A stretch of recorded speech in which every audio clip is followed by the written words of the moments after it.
Hola queridos hermanos, Dios les bendiga. Bienvenidos una vez más a este tiempo de la palabra del Señor. Tiempo en el cual queremos que el Señor nos hable por medio de su Espíritu, poder escuchar su voz. Bienvenidos a los amigos y a los hermanos de otras congregaciones que también nos acompañan en este tiempo. La reflexión del día de hoy, la prédica de este día, tiene como título Negocios del Reino. Y sabemos que el reino de los cielos es un reino en el cual hay negocios.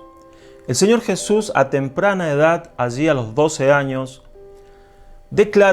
le declaró a su papá, a su mamá de ese momento, a José y a María, acerca de los negocios de su padre. Él les dijo: ¿acaso no saben que en los negocios de mi padre me es necesario estar? Y allí declaró que el reino de los cielos es un reino de negocios. Pero los negocios en el reino de los cielos nada tienen que ver con el dinero. Lo valioso en el reino de los cielos son las personas. Y por eso ahí están apuntados los negocios de Dios, en las personas. Y quiero invitarlos a leer una parábola que justamente tiene los negocios como gran protagonista, y es una parábola que nos habla también de la venida del Señor. Justamente es una de las parábolas que se denominan de la parusía o de la venida del Señor. Por eso vamos a leerla y comenzar a meditarla. La voy a leer en la versión Reina Valera contemporánea. Leemos juntos. Mateo 25, versículo 14 en adelante. Porque el reino de los cielos es como un hombre que al irse de viaje llamó a sus siervos y les entregó sus bienes. A uno le dio 5,000 monedas de plata, a otro 2,000 y a otro 1,000, a cada uno conforme a su capacidad, y luego se marchó. El que había recibido 5,000 monedas negoció con ellas y ganó otras 5,000. Asimismo, el que había recibido 2,000 ganó también otras 2,000. Pero el que había recibido 1,000 hizo un hoyo en la tierra y allí escondió el dinero de su señor. Mucho tiempo después, el señor de aquellos siervos volvió y arregló cuentas con ellos. El que había recibido las 5,000 monedas se presentó, le entregó otras 5,000 y dijo: Señor, tú me entregaste 5,000 monedas y con ellas he ganado otras 5,000. Aquí las tienes. Y su señor le dijo: Bien, buen siervo y fiel. Sobre poco has sido fiel, sobre mucho te pondré. Entra en el gozo de tu señor. El que había recibido las 2,000 monedas dijo: Señor, tú me entregaste 2,000 monedas y con ellas he ganado otras 2,000.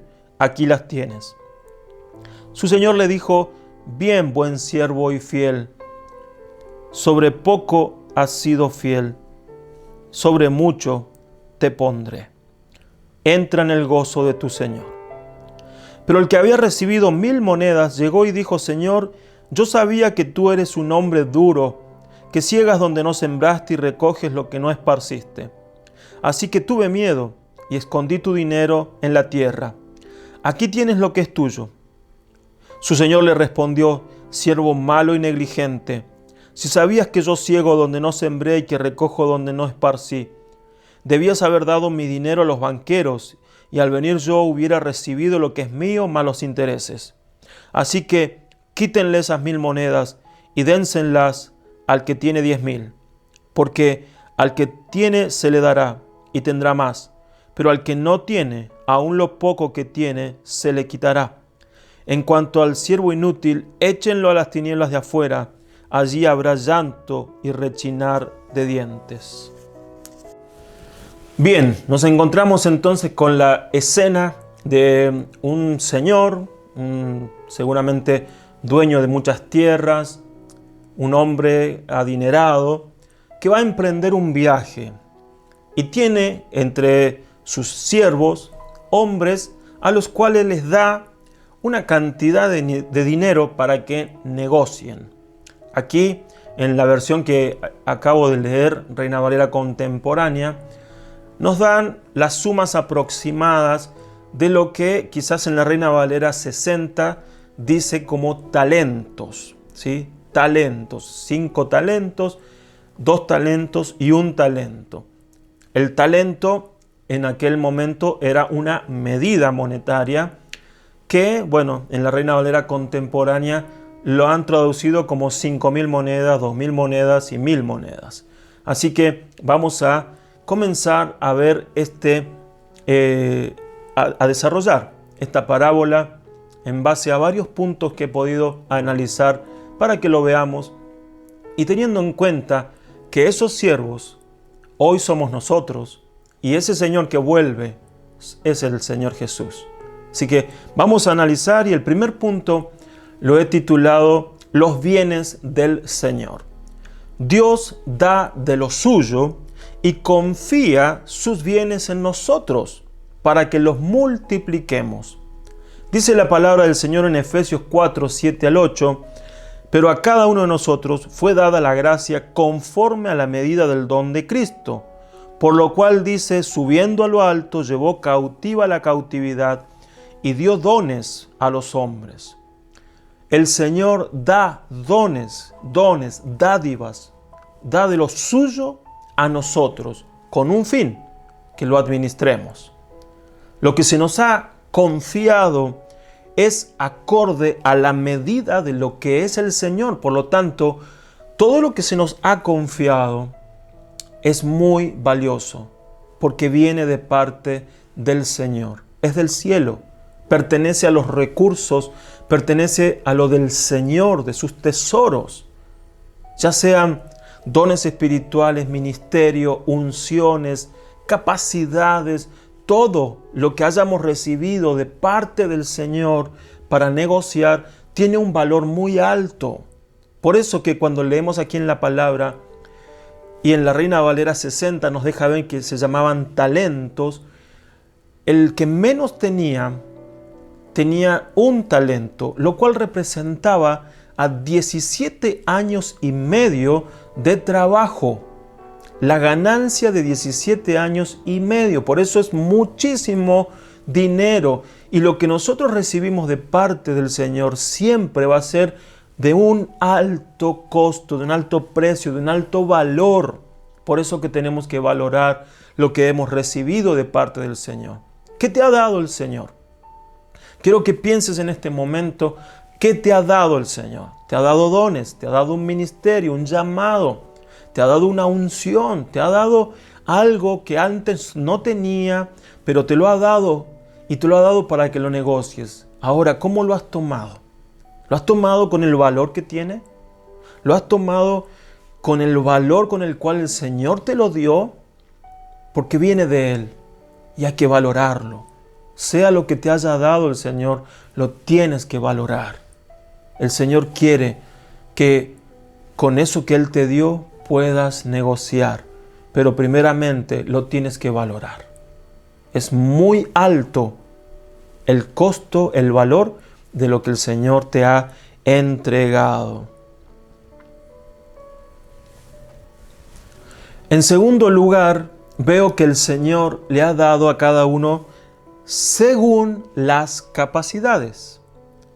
La palabra nos da el detalle que este Señor se tomó el trabajo de ver a cada uno de estos siervos y conforme a sus capacidades le entregó un monto de dinero para que pudieran negociar. Y eso a mí me habla muchísimo, hermanos. Me habla de que el Señor nos da conforme a lo que nosotros podemos administrar, negociar, a lo que nosotros vamos a poder hacer algo con eso. Por eso el Señor en su amor y en su misericordia nos va a dar lo que podamos hacer conforme a nuestras capacidades. Si tus capacidades son altas y el Señor las ve, te va a dar conforme a esa capacidad. Pero si tu capacidad no es tanta, te va a dar conforme a eso. y nunca te va a poner más peso de lo que puedas hacer. Siempre te va a dar en la misma medida de tus capacidades. El mundo evalúa las capacidades del ser humano de otra manera, no como Dios lo hace. Una frase del famoso físico Albert Einstein decía: todos somos genios, pero si juzgas a un pez por su habilidad de trepar árboles, vivirá toda la vida pensando que es un inútil. Todos tenemos capacidades, pero no pueden ser evaluadas de la misma manera, y el mundo las evalúa de la misma manera. El Señor nos ha dado conforme a nuestras capacidades y no conforme a la medida del mundo. El mundo evalúa las capacidades de otra manera, y es una manera a veces muy incorrecta. Y a veces, aún en la iglesia, evaluamos las capacidades de los hermanos para los ministerios desde una mirada humana, cuando el único que tiene autoridad para hacerlo es el Señor. Entonces, tenemos que tener en cuenta que el Señor nos va a dar siempre conforme a nuestras capacidades. ¿A nuestra capacidad para qué?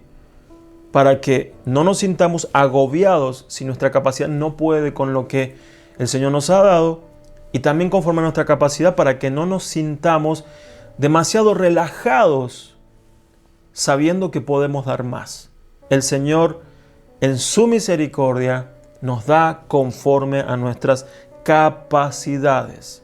Pero nuestras capacidades tenemos que nosotros tener un entendimiento de lo que somos y de lo que podemos con cordura. Romanos 12:3 dice: por la gracia que se me ha dado, les digo a ustedes, nadie tenga un concepto de sí más alto que el que debe tener, sino más bien piense de sí mismo con moderación, según la medida de fe que Dios le haya dado. Lo que pensemos de nosotros mismos debe ser acorde a la medida de fe que hayamos recibido. Hermano, te tengo una pregunta. Hermana, te tengo una pregunta. ¿Cuál es tu medida de fe para pensar de vos mismo como debe ser y como Dios quiere? ¿Cuál es tu medida de fe? ¿Por qué? Porque la medida de cómo pienses en vos mismo, en vos misma, tiene que ser la misma en cómo Dios te ve. No podemos pensar ni más ni menos. La medida de fe con la cual el Señor nos mira y con la cual quiere que nosotros nos miremos, tiene que estar perfectamente alineada con cómo el Señor nos mira. El cómo nosotros nos miremos tiene que estar perfectamente alineado en cómo el Señor nos mira y lo que el Señor dice de nosotros. Porque si yo creo de mí algo que no es lo que Dios dice, entonces todo va a estar alterado a mi alrededor. Todo lo que yo pienso y lo que yo creo que puedo o no hacer. Por eso tenemos que tener una medida de fe para mirarnos con cordura conforme a cómo Dios también nos mira. Esa medida de fe va a estar también basada en la madurez que tengamos. Si yo soy una persona madura espiritualmente, esa medida de fe creo que va a estar bastante bien alineada en cómo Dios me mira a mí, como lo que Dios ha hecho conmigo. Ahora, hermanos, tenemos que entender también que Dios, desde nuestra creación original, el diseño que ha puesto en nuestras vidas, Él pensó algo para nosotros. Pero el enemigo, desde el día que hemos nacido a este mundo, ha ido con eventos, situaciones, con formas de vivir, con pensamientos, ha ido atacando nuestras vidas para sacarnos de ese diseño y para que nosotros terminemos pensando de una manera errónea de nosotros mismos, para que terminemos pensando con o más de lo que tenemos que ser o menos de lo que tenemos que ser, porque esos son los dos extremos a los cuales tendemos a irnos. Al pensar de nosotros mismos, a veces pensamos de más, creyéndonos superiores, creyendo que podemos hacer cosas que en realidad quizá ni siquiera tenemos la capacidad. Pero también tendemos a pensar de menos y a creer que no somos buenos y que no podemos hacer lo que se nos está encomendando. Quiero decirte algo, hermano. Dios te da conforme a la medida, a tu capacidad. Dios te da conforme a tu capacidad y a tu medida de fe. Conforme a eso, Dios te dará para que hagas en su reino. Te dará como a estos siervos, quizás 5,000, o quizás 2,000, o quizás 1,000.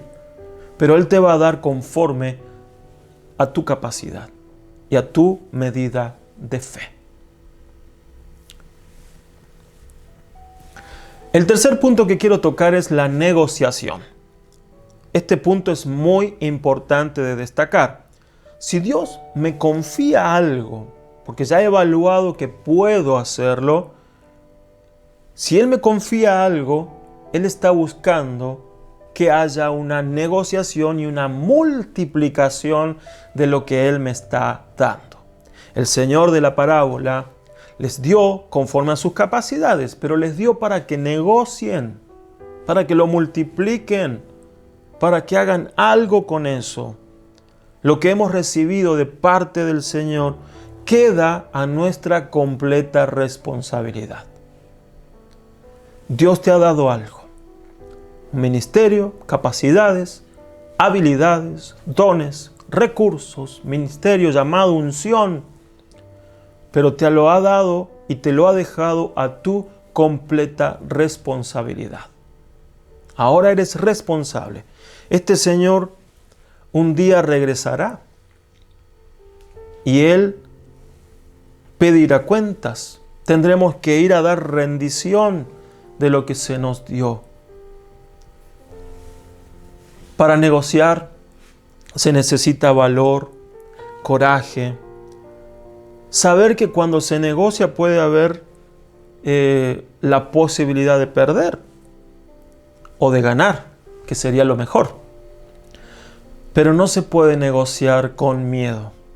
Se necesita valor, se necesita el coraje de hacerlo. Los cobardes no negocian. Los cobardes prefieren enterrar lo que se les dio. Y ¿sabes qué, hermano? Dios no nos ha dado espíritu de cobardía. No nos ha dado espíritu de cobardía. Y por eso todo lo que el Señor ponga en nuestras manos, tenemos que ser valientes para que lo podamos negociar, sabiendo que podemos perder, pero que también podemos ganar. En la parábola el Señor les dio estos talentos, estas sumas de dinero, pero no les dijo cómo invertirlos, sino que lo dejó a libertad de que ellos lo administren. No les dijo dónde negociar, dónde invertir. Se los dio y les dio la responsabilidad de administrar. ¿Dónde? Ahora ellos serán responsables y ellos tendrían que buscar dónde. El Señor te ha dado algo. Y ese algo, ahora vos sos responsable. Y sos responsable no solo de cuidarlo, de negociarlo, sino saber dónde hacerlo. En 2 de Timoteo, capítulo 2, versículo 15, la palabra nos dice: procura con diligencia presentarte a Dios aprobado como obrero que no tiene de qué avergonzarse, que usa bien la palabra de verdad. Dios tiene puesta confianza en nosotros acerca de lo que nos dio. Pero nosotros tenemos que trabajar y ser obreros, que no vayamos a desperdiciar lo que Él nos dio, que no vayamos a traer vergüenza a nuestras vidas, porque cuando llegue el día de rendir cuentas, tenemos que haber hecho algo con lo que se nos dio. Dios te dio algo. Dios te dio algo muy valioso. Dios te dio algo con lo cual tienes que negociar y ser responsable y saber dónde invertir, porque va a llegar el día de rendir cuentas y no tiene que ser un día de vergüenza. Al contrario, tiene que ser un día de honra. Ese día donde el Señor diga, bien buen siervo y fiel, sobre poco fuiste fiel, sobre mucho te pondré. Vamos al punto 4, la rendición de cuentas. Este señor de la parábola volvió en un momento inesperado, pero para ese entonces nos encontramos con que en esa rendición de cuentas, 2 de los 3 siervos habían multiplicado lo que se les había encomendado. Habían tenido una ganancia, una negociación exitosa y habían duplicado lo que se les dio. Por eso creo que siempre que nosotros invirtamos en el reino de Dios, ganaremos. Si lo hacemos con valor, si lo hacemos responsablemente, vamos a ganar. Yo creo que en el reino de Dios los que invertimos no lo vamos a perder. Sin embargo, también nos encontramos con aquel siervo al cual se le llamó siervo malo y negligente. Es duro llamar a alguien de esta manera, pero es lo que fue. Un siervo malo y negligente. Porque lo que recibió no lo negoció. Directamente lo enterró. No hizo absolutamente nada.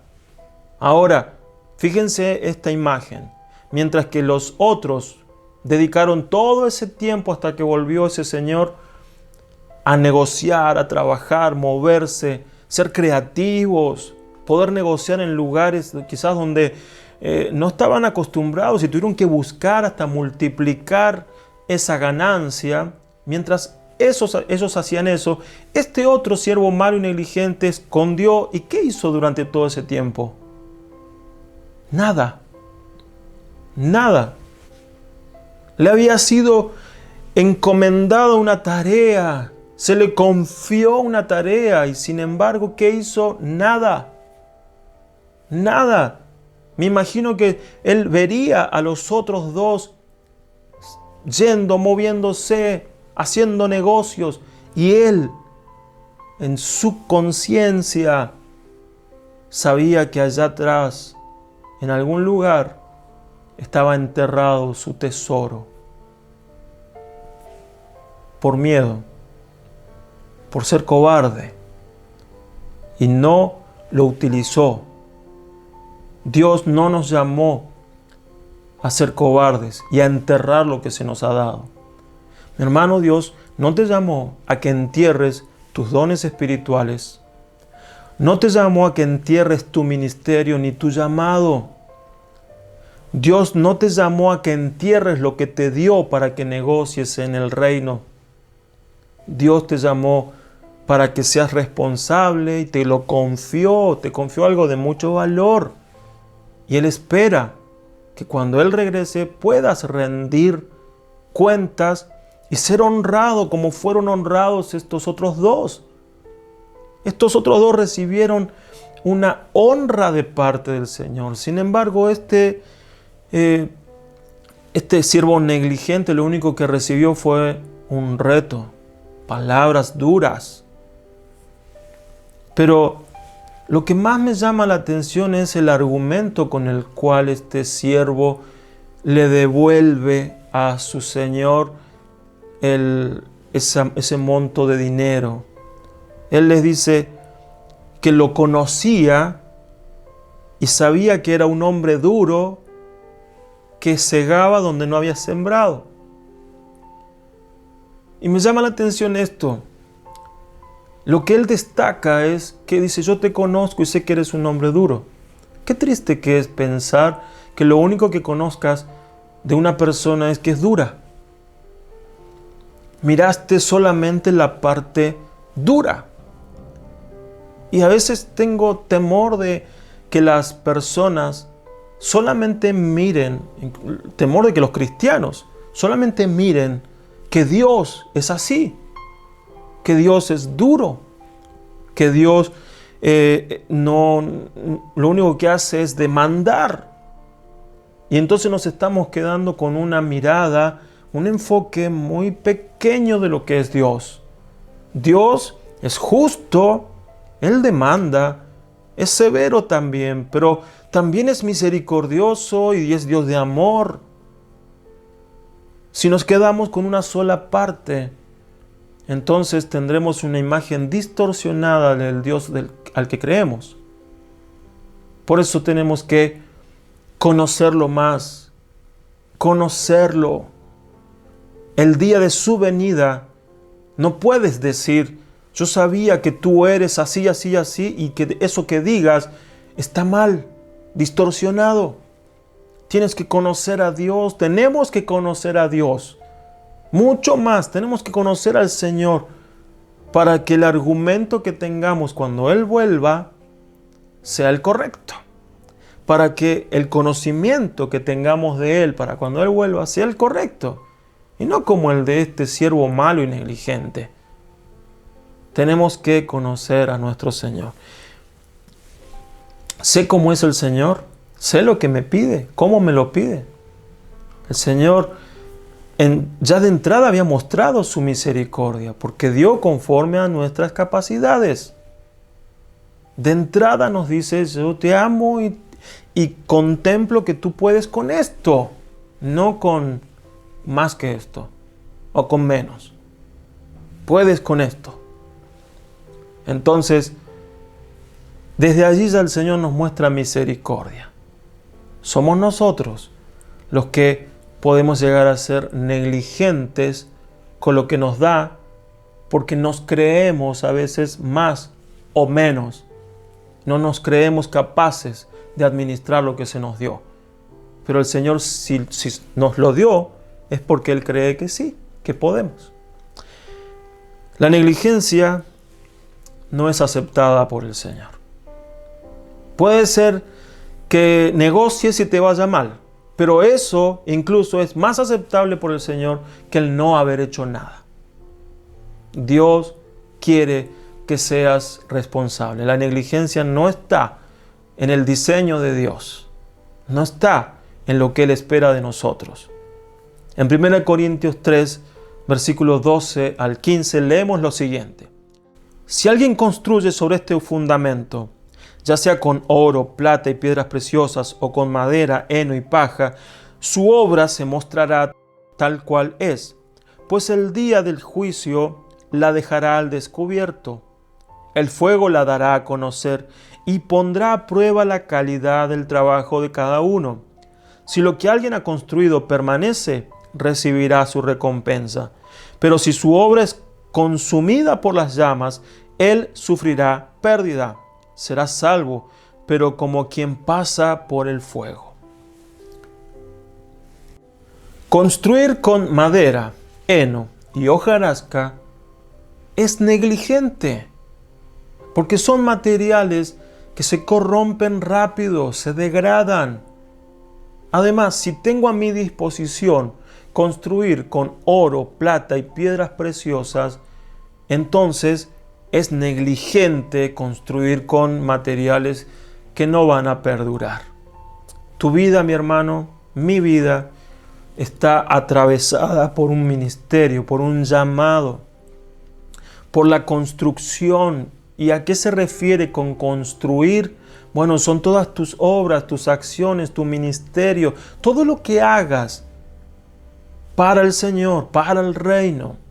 Y todo lo que hagas en base a negociar y ganar para el reino de Dios vidas transformadas, familias, sociedades incluso. Ahora, ¿con qué vas a construir? ¿Madera, heno y hojarasca? ¿O oro, plata y piedras preciosas? Cuando obras en el Espíritu, guiado por el Espíritu, vas a construir con oro, plata y piedras preciosas. Pero cuando obras en la carne y en la negligencia de la carne, vas a construir con madera, heno y hojarasca. Y el día del juicio, dice, las va a revelar. Si construiste en base a lo del Espíritu, con lo que se te dio, ministerios, dones, llamado, unción, recursos del cielo, con lo que se te dio, entonces eso va en el fuego de la prueba, va a perseverar, va a quedar. Pero si construiste con madera, heno y hojarasca, que tiene que ver más que con lo carnal, con lo humano, entonces cuando llegue el fuego de la prueba, se va a quemar y no va a quedar nada. Por eso, mi hermano, yo te animo a que lo que se te dio lo comiences a negociar y no construyas con algo que no se te dio. Que construyas con lo que se te dio del cielo. Que negocies con lo que se te dio del cielo. No con lo que recibiste en esta tierra. Porque lo que recibiste en esta tierra no va a perdurar. No es eterno, no trasciende. Pero si construimos con lo que sí se nos dio del cielo, entonces eso sí perdura y trasciende hasta la eternidad. Y eso es lo que el Señor quiere. Esos son sus negocios. Por último, veamos el punto del galardón y castigo. Apocalipsis 22, 12 y 13 dice: miren, ya pronto vengo y traigo conmigo mi galardón para recompensar a cada uno conforme a sus acciones. Yo soy el Alfa y la Omega, el principio y el fin, el primero y el último.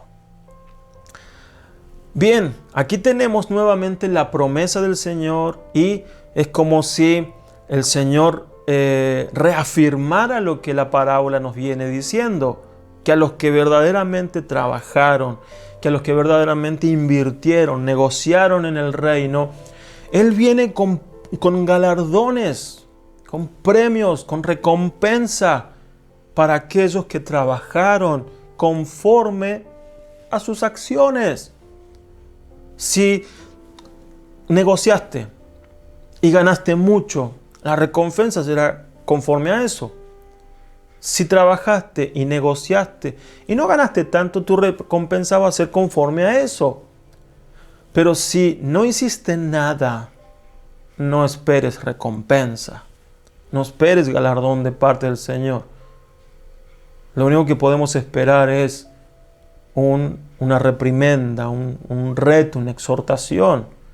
Pero quiero ver, porque en Mateo capítulo 25, 11, el Señor les dice a estos siervos algo que yo creo que vos y yo queremos oír algún día. Su Señor les dijo: bien, buen siervo y fiel, sobre poco has sido fiel, sobre mucho te pondré, entra en el gozo de tu Señor.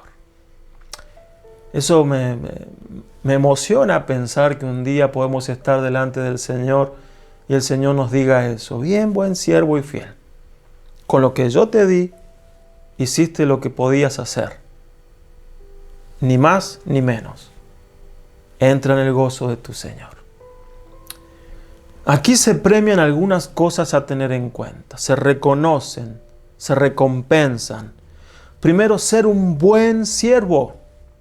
La palabra bueno, ahí buen siervo, es la palabra agatón en griego y significa bueno, pero en el sentido de, por ejemplo, tener una buena tierra donde yo puedo sembrar y sé que me va a dar fruto, una tierra fértil.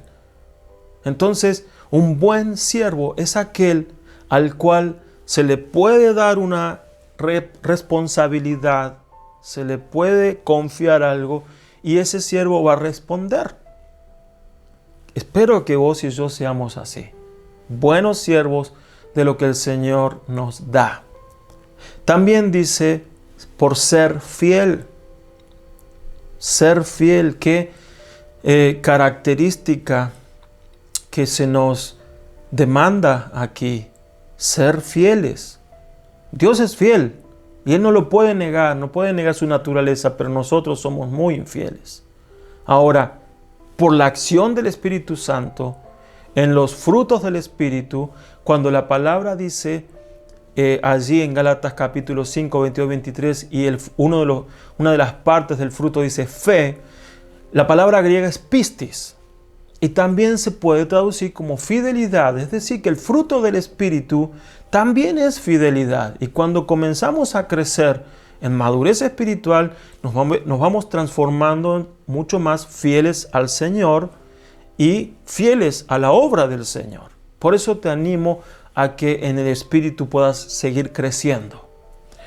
Y por último, aquí dice que fueron responsables a lo que se le dio. Sobre poco fuiste fiel, sobre mucho te pondré. Fueron responsables a lo que se les dio, y porque fueron responsables a lo que se les dio, conforme a esa responsabilidad se les va a dar más. Cuando somos responsables aún de lo poco que se nos haya encomendado, podemos estar seguros que el Señor eso no lo va a dejar pasar y nos va a dar más. Nos va a dar más. Y eso se va a cumplir siempre, mis queridos hermanos.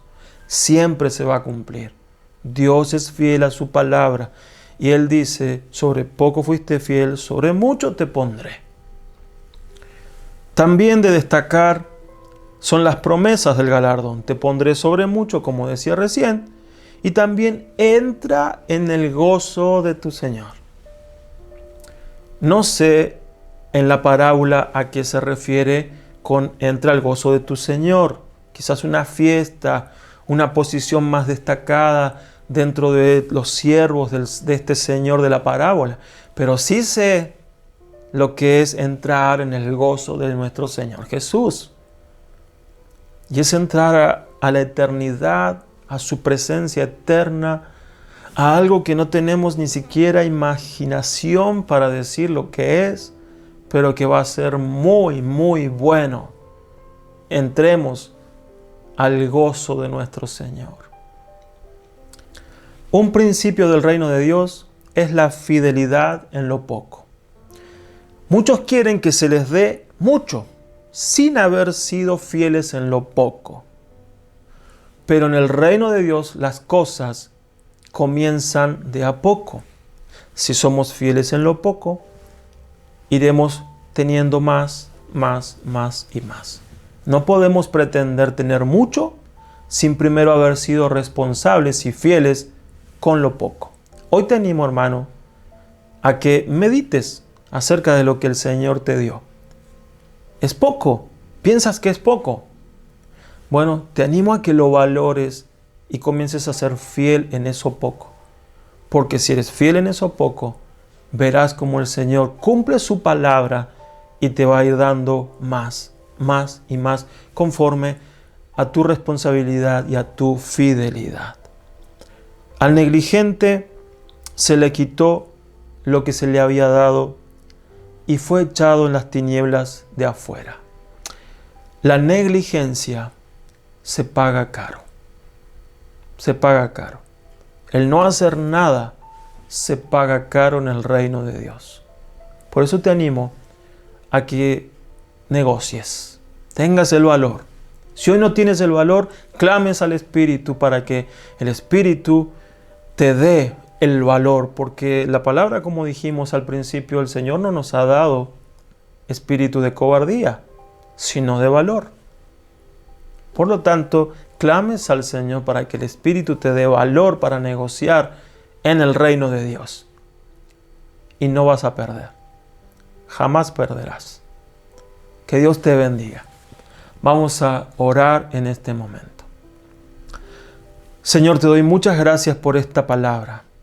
Gracias porque tú eres un Dios que eres misericordioso, mostrando que siempre nos vas a dar conforme a nuestras capacidades, pero también vas a estar con nosotros ayudándonos cuando estemos negociando, cuando estemos haciendo algo para ti.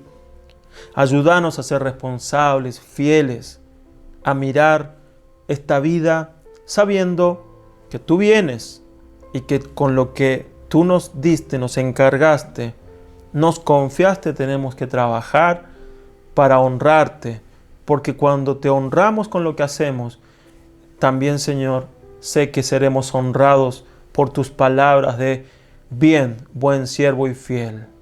Señor, queremos escuchar esas palabras. Ayúdanos a hacer lo que nos has pedido que hagamos y ser responsables y fieles.